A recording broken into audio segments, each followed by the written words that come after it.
नमस्कार दोस्तों, स्वागत है आप सभी का आपके अपने पसंदीदा चैनल HM UPSSC अकेडमी पर। तो भाई, इतिहास के पन्नों में क्रांतियों और युद्ध तो हम लोगों ने पिछले लेक्चर्स में खूब देख लिया है, लेकिन आज से हम शुरू कर रहे हैं भूगोल की एक ऐसी जलमयी सीरीज जिसे देखकर आपका दिल और दिमाग दोनों तृप्त हो जाएंगे। आज हमारा लेक्चर नंबर 5 है, जो समर्पित है उत्तर प्रदेश की नदियों का पार्ट 1, हिमालय की बेटियों को। आज हम गोता लगाएंगे गंगा मैया की लहरों में, यमुना जी के एंट्री पॉइंट को ढूंढेंगे और रामगंगा के नखरे देखेंगे। कुछ लोग सोच रहे होंगे कि सर, नदियां क्यों पढ़ना है, पानी तो हमारे घर की टंकी में भी आता है। अरे भाई, अगर इन नदियों का एंट्री एग्जिट और उनकी सहायक नदियां याद रख ली तो लोअर टीचर्स के एग्जाम में आपका रिजल्ट बिना पतवार की नाव की तरह बह जाएगा। फिक्र नॉट, जब तक आप HM UPSSC अकेडमी के साथ जुड़े हैं, भूगोल का हर मुश्किल मोड आपके लिए बच्चों का खेल बन जाएगा। क्योंकि याद रखना दोस्तों, जीत की खातिर बस जुनून चाहिए, जहां उबाल हो ऐसा खून चाहिए। यहाँ आसमान भी आएगा जमी पर इरादों में जीत की गूंज चाहिए। जी हाँ दोस्तों, आज की क्लास में हम हिमालय से आकर यूपी में तहलका मचाने वाली नदियों का ऐसा पोस्टमार्टम करेंगे कि एक एक सवाल सीधे आपके दिमाग में लॉक हो जाएगा। तो अपनी नोटबुक खोल लीजिए, वीडियो को तुरंत लाइक ठोकिए और चलिए शुरू करते हैं आज की सफर का पहला धमाकेदार क्वेश्चन। तो क्वेश्चन नंबर आपके सामने 1 ये रहा कि गंगा नदी आधिकारिक तौर पर उत्तर प्रदेश की सीमा किस जिले से प्रवेश करती है और राज्य के भीतर इसकी अनुमानित लंबाई कितनी है। आपके सामने ऑप्शन है, सहारनपुर से करती है जो कि अनुमानित लंबाई 900 किलोमीटर है, या बिजनौर से करती है 1550 किलोमीटर है, बिजनौर से करती है 1000 किलोमीटर है, या मेरठ से करती है 1140 किलोमीटर है। तो ऑप्शन नंबर इसका बी हो जाएगा, बिजनौर से एंट्री मारती है लेकिन जो लंबाई है वो उसकी है 1450 किलोमीटर लगभग में। Option number B correct answer हो जाएगा इसका। क्वेश्चन नंबर 2 की तरफ चलते हैं। बलिया से निकास करने से पहले गंगा नदी उत्तर प्रदेश के कुल कितने जिलों से होकर गुजरती है। तो कितने जिलों से होकर गुजरती है, 25, 27, 28 या 32। तो करेक्ट ऑप्शन है इसका नंबर सी, 28 जिलों से होकर ये गुजरती है। ठीक है, बलिया में एंट्री मारने, जो बलिया हमारा पटना में पड़ता है, तो उसके एंट्री मारने से पहले जो हमारी गंगा रिवर है, कितने रिवर कहाँ कहाँ से डिस्ट्रिक्ट से, कौन कौन से डिस्ट्रिक्ट से होकर गुजरती है, तो ये टोटल 18 डिस्ट्रिक्ट से होकर गुजरती है। ठीक है, बिजनौर से लेके बलिया तक, क्योंकि बिजनौर में एंट्री मारती है और बलिया तक ये जाती है। आपको ये बताना है कि गंगा की टोटल लेंथ कितनी है। ठीक है, हमारी गंगा मैया की टोटल लेंथ कितनी है। क्वेश्चन नंबर 3 है, निम्नलिखित में से कौन सी उत्तर प्रदेश की सीमा के भीतर गंगा में बाईं ओर से मिलने वाली प्रमुख सहायक नदी है। कि बाईं ओर से, लेफ्ट साइड से, मतलब left left bank tributary of Ganga कौन है। ठीक है, आपके सामने है, यमुना है, रामगंगा है, घाघरा है, गोमती है, तो इसमें कौन सी है। तो अगर लेफ्ट की बात करेंगे, लेफ्ट बैंक ट्रिब्यूटरी जो है वो राम गंगा है। ऑप्शन नंबर बी इस क्वेश्चन का बहुत ही करेक्ट आंसर हो जाएगा, राम गंगा। ठीक है, चलिए क्वेश्चन नंबर 4 आके सामने ये रहा, यमुना नदी उत्तर प्रदेश में फैजाबाद नामक स्थान से प्रवेश करती है। यह विशिष्ट फैजाबाद किस जिले में है। तो फैजाबाद से अपना गंगा नदी जो है ये एंट्री मारती है यूपी में। अब ये फैजाबाद जो है ये कौन सी डिस्ट्रिक्ट में आता है हमारा, तो ये हमारा आता है सहारनपुर में। ठीक है, सहारनपुर के डिस्ट्रिक्ट में आपको फैजाबाद देखने को मिलता है, यहीं से गंगा नदी की एंट्री होती है। क्वेश्चन नंबर 5 आपके सामने रहा, तो Yamuna river flows through how many district of Uttar Pradesh before meeting Ganga at Prayagraj.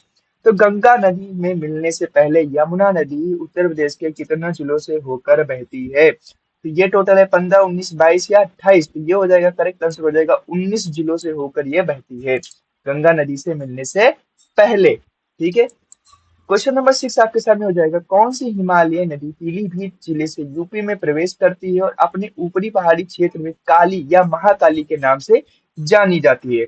आपके सामने ऑप्शन है, शारदा नदी, ठीक है, घाघरा नदी, राप्ती या गंडक। तो इसका करेक्ट आंसर हो जाएगा शारदा नदी, जिसको हम लोग महाकाली या काली नदी के नाम से जानते हैं। और ये कहाँ से मतलब कौन से जिले से निकलती है, मतलब एंट्री मारती है, तो ये पीलीभीत से मारती है। ठीक है, और ऊपरी पहाड़ी क्षेत्र में इसको हम लोग काली या महाकाली नदी के नाम से जानते हैं, जो कि हमारी शारदा नदी। क्वेश्चन नंबर 7 आपके सामने रहा है कि सीतापुर जिले के किस स्थान के निकट शारदा नदी और घाघरा नदी का आपस में संगम होता है, जिसके बाद यह तीव्र वेग से बहने लगती हैं। तो कहाँ पे इनका संगम होता है, जिसके बाद इन स्पीड में इंक्रीमेंट आता है, तो ये हो जाएगा बसरा में। ठीक है, ऑप्शन नंबर बी हो जाएगा आपका, बसरा में इन लोगों का मिलन होता है, उसके बाद में फिर अपना प्रचंड रूप दिखाना शुरू कर देते हैं। क्वेश्चन नंबर 8 हो जाएगा आपका, जो कि हमारी घाघरा नदी लखीमपुर खीरी या बहराइच के रास्ते से यूपी में प्रवेश करने से पहले तिब्बत के पठार के किस हिमनद या ग्लेशियर से निकलती है। तो ये कौन से ग्लेशियर से पूछा है, कहाँ से इसका उद्गम होता है घाघरा नदी का, बेसिकली वो पूछा गया है। आपका यहाँ पे ऑप्शन है यमुनोत्री से होता है, मपाचा चुंगो से होता है, गंगोत्री से होता है, मिलन से होता है। तो मपाचा मपाचा चुंगो से इसका स्टार्टिंग होती है, ये ग्लेशियर का नाम है, यहीं से हमारा उद्गम होता है कौन सी, घाघरा नदी का। क्वेश्चन नंबर 9 आपके सामने रहा, द राप्ती रिवर, ठीक है। A major Himalayan tributary enters Uttar Pradesh through which district. तो राप्ती जो नदी है वो उत्तर प्रदेश के कौन से जिले से होकर प्रवेश करती है, तो ये प्रवेश करती है गोरखपुर से, बहराइच से, श्रावस्ती या बलरामपुर से। तो ये एंट्री मारती है हमारा कहाँ से, श्रावस्ती से। क्वेश्चन नंबर 9 का ऑप्शन नंबर सी बिल्कुल करेक्ट आंसर हो जाएगा। क्वेश्चन नंबर 10 आपके सामने रहा है कि देवरिया जिले के किस स्थान पर राप्ती नदी अंततः घाघरा नदी में विलीन हो जाती है। तो इसमें कहाँ पे मिलाप होता है, कौन से कहाँ पे किस डिस्ट्रिक्ट में होता है देवरिया की, और उस पर्टिकुलर प्लेस का नाम आप लोगों को बताना है। तो ये होता है आपका बरहज, रुद्रपुर, सलेमपुर या भाटपार रानी। तो ये होता है बरहज में, ठीक है। इस प्लेस का नाम जरूर याद रखिएगा, बहुत इंपॉर्टेंट क्वेश्चन है जो आपके पेपर में देखने को मिल सकते हैं। तो क्वेश्चन नंबर 10 का option number A correct answer हो जाएगा। क्वेश्चन नंबर 11 हो गया, गंडक नदी उत्तर प्रदेश और किस पहाड़ी राज्य के बीच भू राजनीतिक सीमा का निर्धारण करती है। आपके पास ऑप्शन है उत्तराखंड, बिहार, मध्य प्रदेश या झारखंड। ये करते हैं हमारे कहाँ पे, ऑप्शन नंबर बी जो हो जाएगा करेक्ट आंसर हो जाएगा बिहार। और बिहार में कहाँ पे, महाराजगंज और कुशीनगर का जो बॉर्डर है और बिहार, यहाँ पे ये बॉर्डर शेयर करते हैं, ठीक है। यूपी का महाराजगंज हो जाएगा, महाराजगंज और कुशीनगर दोनों ही उसी में आते हैं। तो यहाँ के डिस्ट्रिक्ट जो है ये इसके साथ में शेयर करते हैं हमारा बिहार के सामने, जो कि क्या है, गंडक रिवर है, ठीक है। गंडक रिवर के बाद जान के अब बात करते हैं कि उत्तर प्रदेश के मैदानी भाग में गंडक नदी को उसके तल में पाए जाने वाले गोल पत्थरों के कारण और किस नाम से जाना जाता है। तो आपको पता है यहाँ पे गोल पत्थर पाए जाते हैं, तो उसी इसीलिए इसको हम और किस नाम से जानते हैं, नारायणी या शालिग्रामी, ठीक है, सरयू, भागीरथी या हिंडन।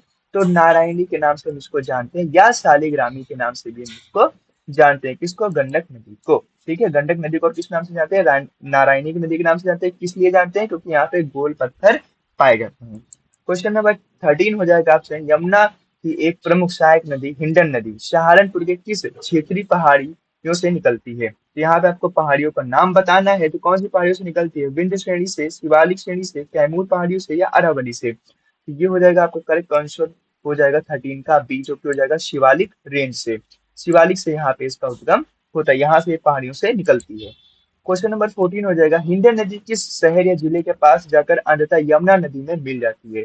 तो हिंडन नदी और यमुना नदी का मिलाप कहाँ पे होता है, सिंपल सा क्वेश्चन है, आपसे ये पूछा गया है। गाजियाबाद में होता है, नोएडा के गौतम बुद्ध नगर, बात एक ही है, ठीक है, बागपत या अलीगढ़।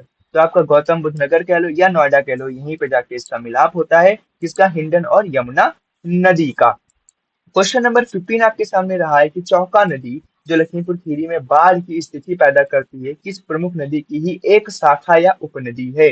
तो किसकी शाखा है, ठीक है, किसका पार्ट है, ये शारदा का है, रामगंगा का है, राप्ती का है या रोहिणी का है। तो ये शारदा का पार्ट है, ठीक है। चौका नदी किसका पार्ट है, तो ये शारदा का पार्ट है, इसकी सहायक नदी है, ठीक है। शारदा की ही सहायक नदी है कौन, चौका। Which small Himalayan stream flow through Gorakhpur alongside Rapti and is notorious for its sudden flash flood? कौन सी छोटी हिमालयन धारा नदी गोरखपुर में राप्ती नदी के साथ बहती है और अपनी अचानक आने वाली बाढ़ के लिए जानी जाती है। कौन सी नदी है इसमें, साई है, रोहिणी है, केन है या रिहंड है। तो ये हो जाएगा आपकी रोहिणी नदी। रोहिणी नदी ही है जो यहाँ पे हमारा गोरखपुर अचानक बाढ़ पैदा करने वाली नदी है, ठीक है। अचानक से इसमें वाटर का फ्लो जो होता है वो अचानक से बढ़ जाता है। तो ऑप्शन नंबर क्या हो जाएगा, बी हो जाएगा आपका रोहिणी नदी। नेक्स्ट क्वेश्चन आपके सामने ये रहा 17, प्रसिद्ध बूढ़ी गंगा जलधारा उत्तर प्रदेश के किस क्षेत्र में गंगा नदी के मुख्य मार्ग के समांतर बहती है। वाराणसी में, मेरठ या हस्तिनापुर में, प्रयागराज या कानपुर में। तो ये हो जाएगा आपका हस्तिनापुर, जो कि कहाँ पे लोकेटेड है, मेरठ, ठीक है, मेरठ और बिजनौर, ठीक है। आप बेसिकली देखा जाए तो ये मेरठ में है हस्तिनापुर। यहाँ पे आपका बूढ़ी गंगा की स्ट्रीम जो होती है जलधारा उत्तर के इस क्षेत्र में गंगा नदी के मुख्य मार्ग के समांतर बहती है।